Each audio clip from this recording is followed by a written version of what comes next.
Сейчас в Армении ищут виноватых в том, что страна проиграла войну. Ну, разные, да, называются причины, да, там, не знаю, то ли тугоумие там правящих кругов, там, предательство, ну, слабость экономики и так далее. Там, в общем, причин много, и все время там недовольство и все такое прочее.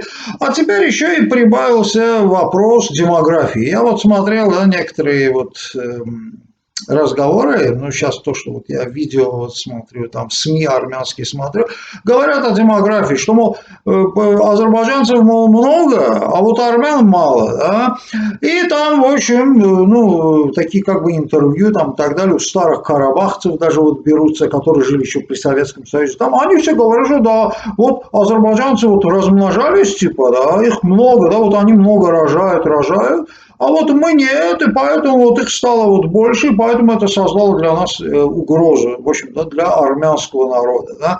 Хотя вы спрашиваете, слушай, вроде бы все люди одинаковые, вроде бы все мы биологически одно и то же. Почему это азербайджанцы стали вдруг подряд размножаться, а армяне не стали? Да? Что с вами не то? Женщины не те, или мужчины не те, или контрацептивов слишком много применяли и так далее. В общем-то, здесь вопросов, конечно, много, в том числе и сексуального характера. Но, в общем, и ответов нету. Да вот почему все? И, в общем, что надо было делать? Вот у этих простых карабахцев спрашивают. Ну, вот поэтому вот все правильно. Надо было просто гнать азербайджанцев. В общем, всех уничтожить вообще их селение, города там и так далее. И все, и создать такой островок счастья армянского, так сказать, со всех сторон руины. Это как сталкерская такая зона, мертвая зона. И в центре оазис армян. Это было, оказывается, выходом из положения. Да? Значит, не рожают. Теперь хорошо. Говорят, что азербайджанцы, значит, от того, что они рожают много, а армян мало. Во-первых, тезис сам по себе абсолютно неверный. Хорошо, давайте спросим, да вот демографически, сколько населения Азербайджана? И ответ будет около 10 миллионов человек. Да? Теперь спросим, сколько населения всего армян в мире. Давайте от армян в мире возьмем, да? А армян в мире тоже 10 миллионов, да, согласно всем статистикам. Значит, нас 10 миллионов, и вас всех армян в мире тоже 10 миллионов. А сколько из них живет в Армении? Да? В Армении живет 2 миллиона.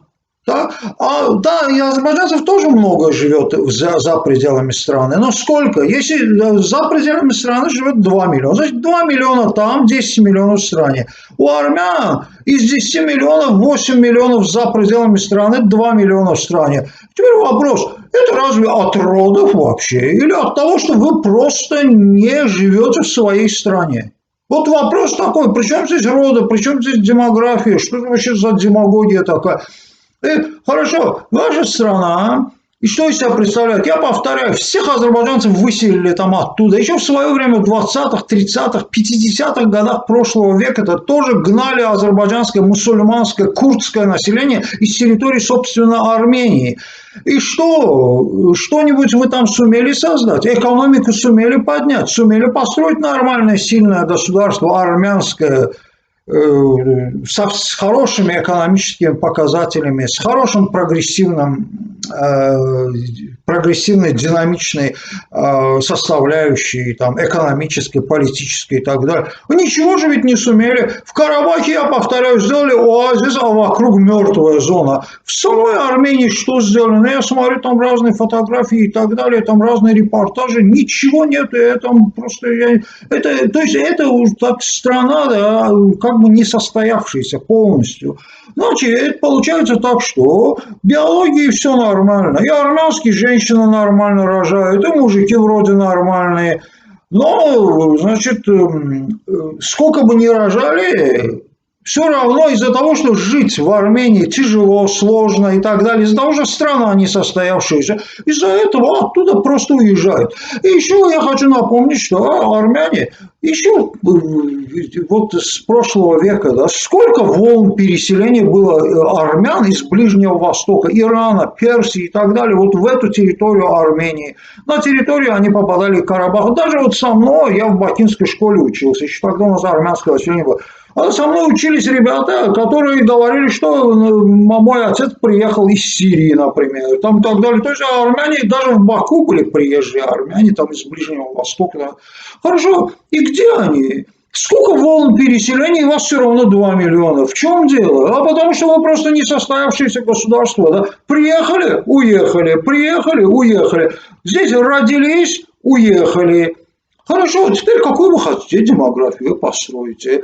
Что вам даст эта демография? Отсюда вы начнете, значит, опять, сколько бы ваши женщины вы не рожали, и все равно с той стороны, они, ведь будет отток населения, и все, и вы ничего не добьетесь. Вам нужно нормальную страну строить, а не о демографии говорить, чтобы хотя бы ваше же армянское население оттуда просто не уходило.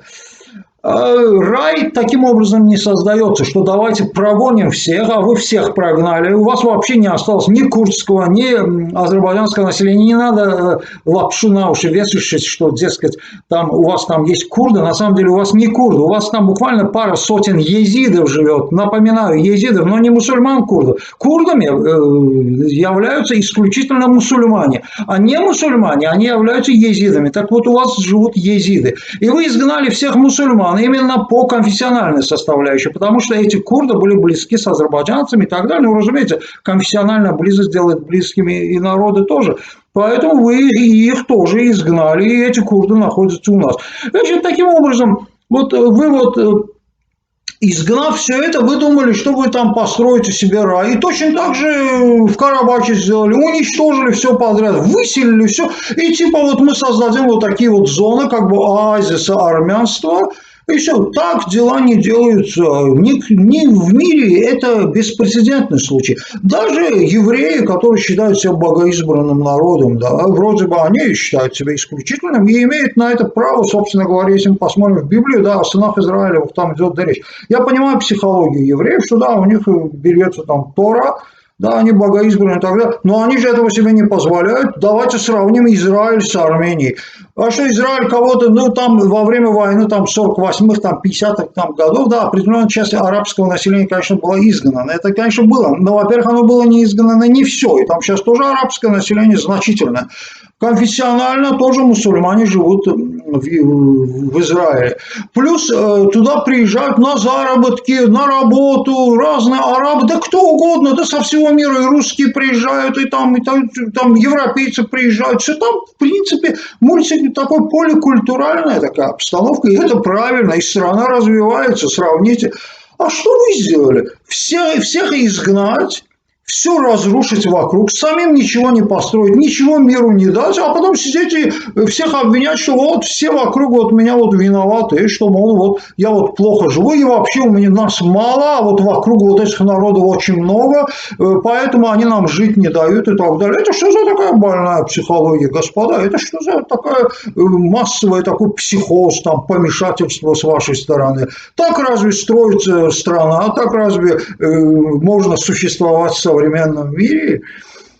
И ваша демография вот из-за этого страдает. И как бы вы не плодились, извините за грубость, да, это все равно вам не поможет. Потому что вы прежде всего должны построить нормальное, конкурентоспособное, цивилизованное государство. К сожалению, цивилизованного государства вы выстроить не сумели.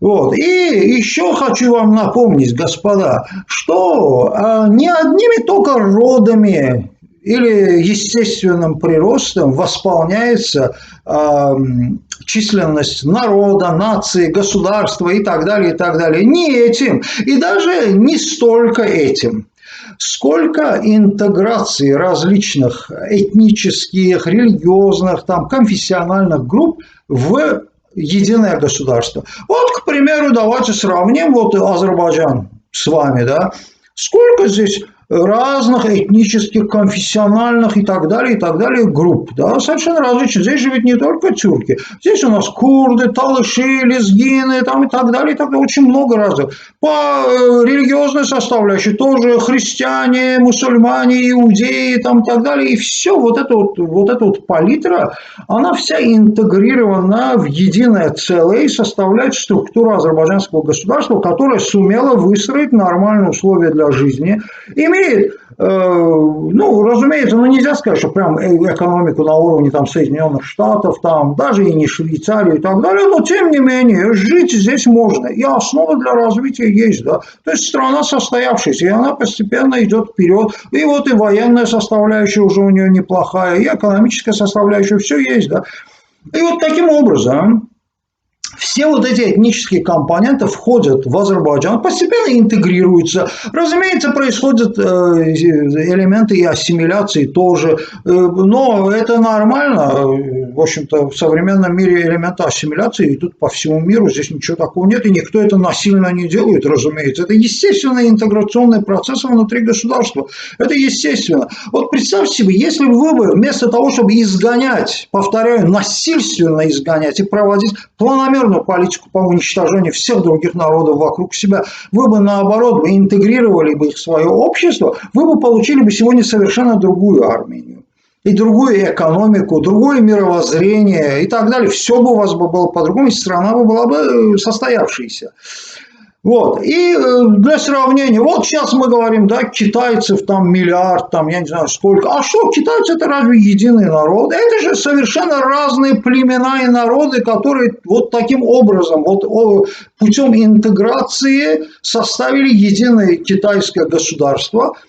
Они поликультурные, там конфессиональные и так далее. Теперь представьте себе, да вот если бы китайцы, бы конфуцианцы, как вот вы взяли бы, в общем, уничтожили бы всех остальных вокруг себя, например, китайцев, даосистов, там, я не знаю, уйгур, там, я не знаю, дунган и так далее, там же очень много там различий, то, что мы знаем, а там еще тысячами разных этнических групп в Китае сейчас. Если бы они все это уничтожили, и с чем бы они бы остались бы? Был бы Китай, конечно бы Китая бы не было бы, да, просто. Америка поликультурная, поликонфессиональная страна. Европа, Франция, Англия, да все у нас на виду. Турция та же самая, сколько там этносов, там народов там внутри, все они интегрированы в турецкое общество. В Англии все интегрированы в английское общество. И так далее, и так далее. Все идут нормальным цивилизованным путем. И таким образом численность государство становится в порядке, да, все, и демография нормальная бывает и так далее. А если чего-то там не хватает, да, ну в этом случае можно там применять какие-то программы, либо же ввозить эмигрантов, есть и такой путь для увеличения демографии, с учетом того, что это прибывшее население будет интегрироваться и смешиваться с местным населением. То есть вариантов очень много, совершенно различных. Но для этого же надо стать государством, а вы, господа, просто государством не сумели стать. И то, что вы сейчас потерпели военное поражение, это логично. Вы должны были потерпеть его рано или поздно. И даже вы даже немножко запоздали даже с поражением. Вы должны были потерпеть поражение давно. Вы не сумели построить нормальное государство. А следовательно, раз нет нормального государства, не может быть и нормальной армии, не может быть и нормального обороны. Вот. Поэтому вместо того, чтобы сейчас думать о том, что ой, нам надо, в общем, демографию там увеличивать и так далее, ничего вам не надо. Я повторяю, просто постройте нормальное, цивилизованное, вменяемое государство, и все у вас будет хорошо, и все армяне мира будут счастливы.